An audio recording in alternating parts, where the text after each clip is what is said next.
All right, last lesson, Chapter 12, California and Utah Manifest Destiny, expanding out into these territories as well, and the aftermath of the Mexican-American War. Factors leading to the settlement of California and Utah in the West, and how is it that California impacts the conflict between North and South. Here is our overall map with the end of this chapter. We're basically looking at the United States looking like this, and the territory and land from sea to sea has been acquired. Now it's just about settling it and the conflicts over that settlement. 1848, as that war, Mexican-American War, winds up and ends, we have California being the place of a discovery of gold. And the history of that is that we have, during Mexican control and Mexican rule over that particular location of California, these land grants being given out to settlers, and one of those settlers that gets a significant amount of land and territory is a guy by the name of Sutter. And the governor of the province gave him 48,000 acres of land. And as we talked about before, Native Americans there had been instrumental in being utilized often by force and or with very cheap labor, but treated nearly as slaves basically to help develop that land and territory. But this particular chunk of land is going to be used as a lure and attraction piece for bringing other settlers into California, and Sutter is just one of them. And when he discovers gold here at this particular location, people from all over the world will flood to this particular area. They'll become known as 49ers, the miners of gold, and it's they're called 49ers because that's about when they arrived. It took a while for people to get there once the word got out. Most of them are Americans, but you really have them coming from all over the world, Asia as well, seeking their fame and fortune in this effort. And mining and minerals and resources are going to heavily influence the development and the settlement of the West after this. Once the gold plays out in California, they're going to be running all over the West trying to find more precious metals. And so the discovery of gold here is significant here. And you can see on this map that shows the various land routes to get there. Long and treacherous, very slow. There is a Panama route, but it is important to know that there is no Panama Canal. This is an overland route. It's dangerous. It's treacherous. All of them are difficult, expensive, and slow, and hazardous to your health. So it is quite the risk to get there and to go there at this point in time. And here again is the key routes and trails that are leading to California. Again, American ideals moving there, and once they get there, they want to maintain a connection to the United States and expand the United States with this. We see Independence, Missouri being a kind of a key spot for the beginning of this trail as well. It is a long, hard journey. Advertisements all over the place, drawing people there. Great land opportunity, great money opportunity, obviously, as well, but the odds extremely low. With California having this spike in population, we're going to see eventually California become a state.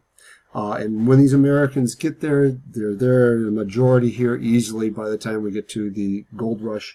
Bringing the population into an easy majority compared to the Californios and those that have been there for a significantly long time.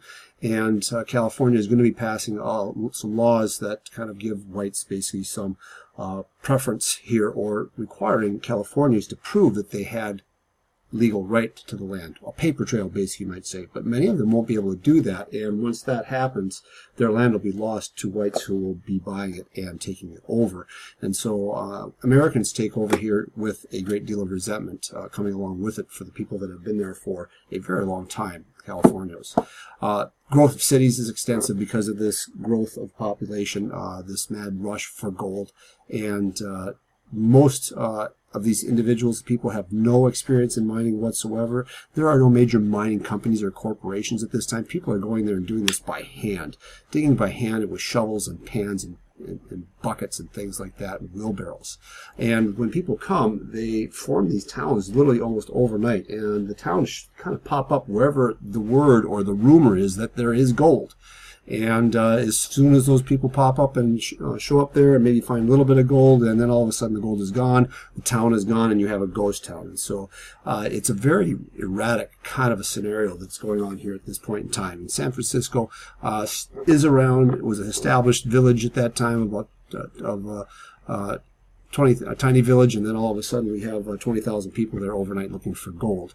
And most of the gold is being dug out of rivers and mined out of rivers and things like that. And eventually they'll start digging caverns into the hillsides, into the ground, and things like that, and going underground.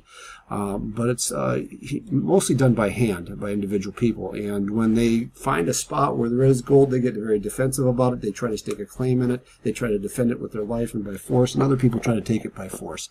But there is enough gold that is discovered here that really actually doubles the world's money supply, or gold supply, we should say. And the opportunity for achieving this kind of wealth was really very rare, that anybody really found a significant amount of gold. And if you did find gold, they tended to lose it through gambling or wild spending. Most of the individuals moving out here are men by a long shot, and so things are a little bit crazy and raucous. And the individuals coming here are desperate for supplies. They're settling and digging and setting up towns and going out in the middle of nowhere to try and find this gold.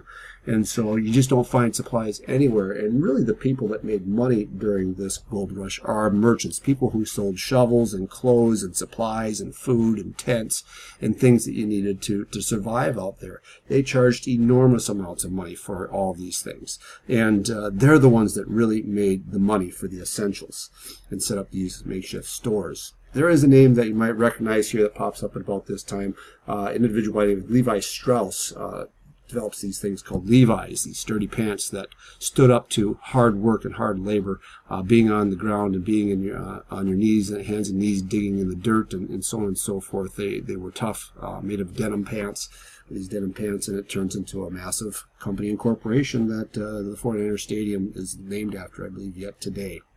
Society here is a little bit crazy. Gold Rush Society is one in which it's kind of willy-nilly. There is no organized government in very remote places.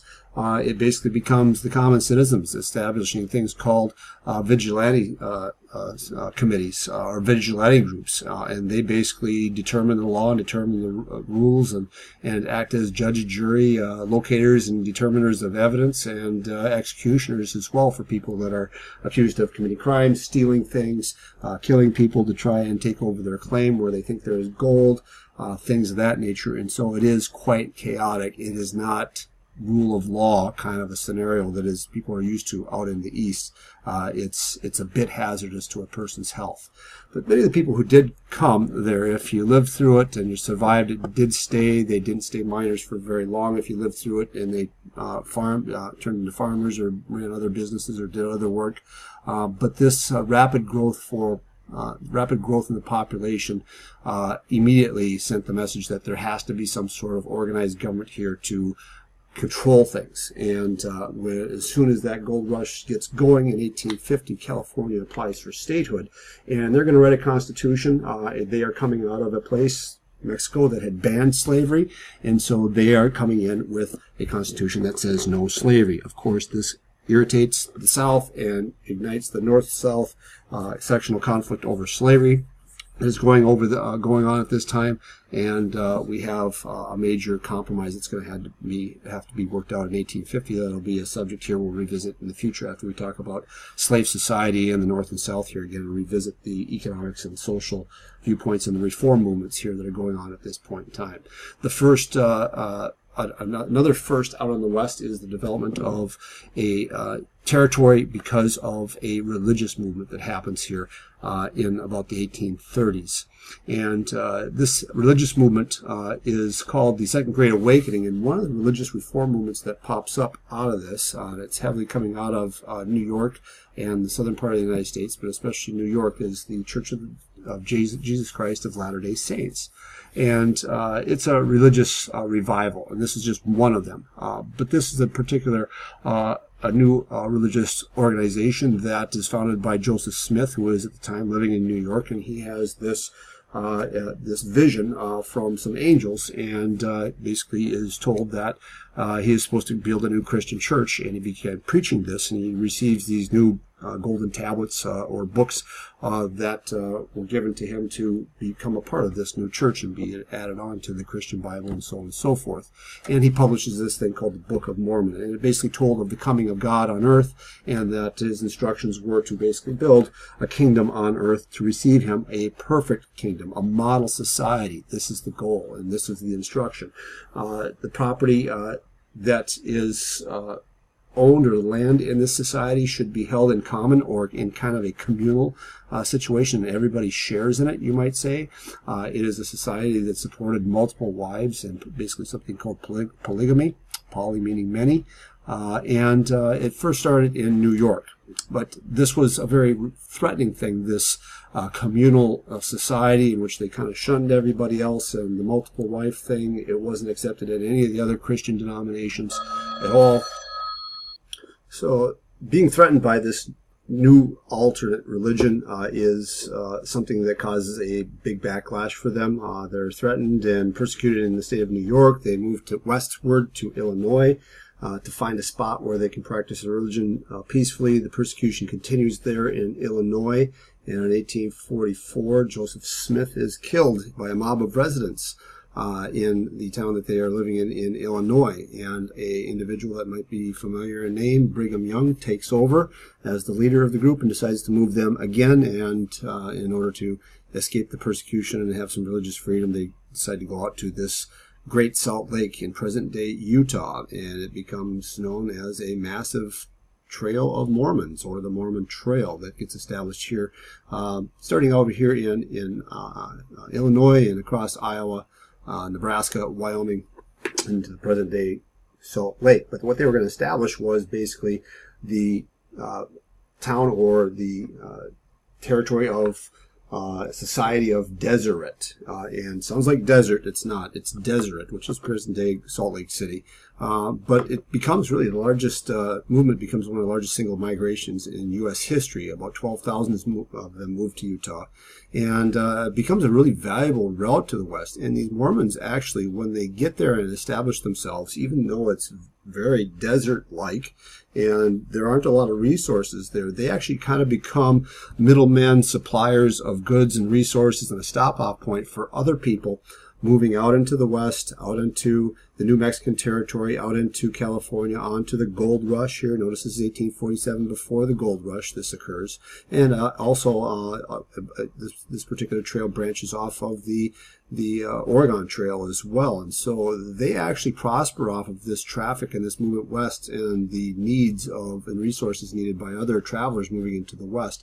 They will actually set up, again, kind of a communal society, and they will set up farming communities in which everybody kind of does their particular thing and grows and becomes a specialist in doing or providing a particular thing, and they all share off of that, you might say. And they became very good at irrigation farming as well, and they become highly successful in this. And again, here are some of the key routes here, starting New York, Ohio, Illinois, Iowa, all the way out to the Great Salt Lake as well. You can look it up on pbs.org, and the Mormons, there's more details there about that whole origination and experience and their teachings and such, if you're interested. So this is a very, very big event that moves a significant number of people out into Utah, which is part of that next Mexican session.